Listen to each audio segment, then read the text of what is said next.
ইয়া আইয়ুহাল্লাযীনা আমানু কুতিবা আলাইকুমুস সিয়ামু কামা কুতিবা আলাল লাযীনা মিন ক্বাবলিকুম লাআল্লাকুম তাত্তাকুন। অর্থাৎ তোমাদের উপর রোজা ফরজ করা হয়েছে যেমন তোমাদের পূর্ববর্তীদের উপর রোজা ফরজ করা হয়েছিল, যেন তোমরা মুত্তাকি হতে পারো। নাহমাদুহু ওয়া নুসাল্লি আলা রাসূলিহিল কারীম। আম্মা বা'দ, ফাআউযু বিল্লাহি মিনাশ শাইতানির রাজীম। বিসমিল্লাহির রহমানির রহিম। ইয়া আইয়ুহাল্লাযীনা আমানু কুতিবা আলাইকুমুস সিয়ামু কামা কুতিবা আলাল লাযীনা মিন ক্বাবলিকুম লাআল্লাকুম তাত্তাকুন।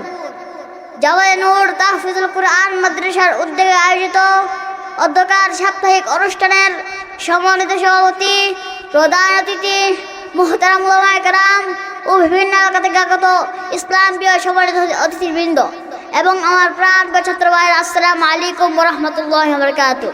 আমি সর্বপ্রথম সভাপতি সাহেবকে ধন্যবাদ জানাচ্ছি আমাকে কিছু সবক কথা বলার সুযোগ দেওয়ার জন্য। আমার আলোচনার শুরুতে উপস্থিত সবাইকে অভিনন্দন ও মোবারকবাদ জানাচ্ছি। আমি গভীর শ্রদ্ধার সাথে স্মরণ করছি জাওয়ায়ে নূর তাহফিজুল কুরআন মাদ্রাসার প্রতিষ্ঠাতা পরিচালক আলহাজ হযরত মাওলানা আবু খায়ের সাহেব বারাকাল্লাহু ফি হায়াতিহি, যিনি জাওয়ায়ে নূর মাদ্রাসা প্রতিষ্ঠা করে আমাদেরকে ইলম শিক্ষা করার সুযোগ করে দিয়েছেন। মহান আল্লাহ তাআলাকে নেক হায়াত দান করুন।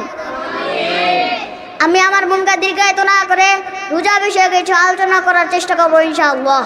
তাহলে আসুন রোজা বিষয়ে কিছু আলোচনা করি। প্রসঙ্গক্রমে বলতে হয়, রমজানুল মুবারক অত্যন্ত বরকতপূর্ণ ও পবিত্র মাস। মাহে রমজান আল্লাহ পাকের পক্ষ হতে তার বান্দাদের উপর অনেক বড় নেয়ামত। এটি এমন একটি মাস যে মাসে আল্লাহর রহমত বান্দাদের উপর নাজিল হয়, প্রতিটি আমলের সব 70 গুণ বৃদ্ধি করা হয়। এটি এমন একটি মাস যে মাসে আল্লাহর রহমত বান্দাদের উপর নাজিল হয়, বান্দাকে জাহান্নাম থেকে মুক্তি দেওয়ার অঙ্গীকার রয়েছে। এই মাস ধৈর্য সংযমের মাস, সহানুভূতি ও সমবেদনার মাস।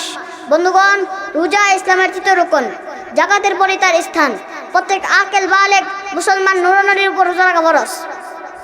এছাড়া হচ্ছে সূরাতুল বাকারার 183 নম্বর আয়াতে ইয়া আইয়ুহাল্লাযীনা আমানু কুতিবা আলাইকুমুস সিয়ামু কামা কুতিবা আলাল লাযীনা মিন ক্বাবলিকুম লাআল্লাকুম তাত্তাকুন। অর্থাৎ তোমাদের উপর রোজা ফরজ করা হয়েছে যেমন তোমাদের পূর্ববর্তীদের উপর রোজা ফরজ করা হয়েছিল, যেন তোমরা মুত্তাকি হতে পারো। মাহে রমজান বাকি 11 মাস অপেক্ষা সম্মান ও মর্যাদার দিক দিয়ে শ্রেষ্ঠতর। রমজান হল ধৈর্যের মাস, সহনশীলতার মাস, বারাকাতের মাস, মাগফিরাতের মাস, সর্বোপরি মাস কোরআনের মাস, কোরআন নাজিলের মাস, কোরআন শরীফ অনুধাবন করার মাস। এই মাসে একটি বরজ অন্য মাসে 70টি বরজের সমতুল্য। এই মাসে একটি আমল অন্য মাসে একটি বরজের সমতুল্য। সুতরাং একথা তত্ত্বহীন করতে বলা যায় এই মাসে আল্লাহর রহমত লুমে নেওয়ার মাস। এই মাসে আল্লাহ জাল্লা শানুহুর রহমতের বাড়ি দ্বারা বৃষ্টির মতো প্রবাহিত হয়।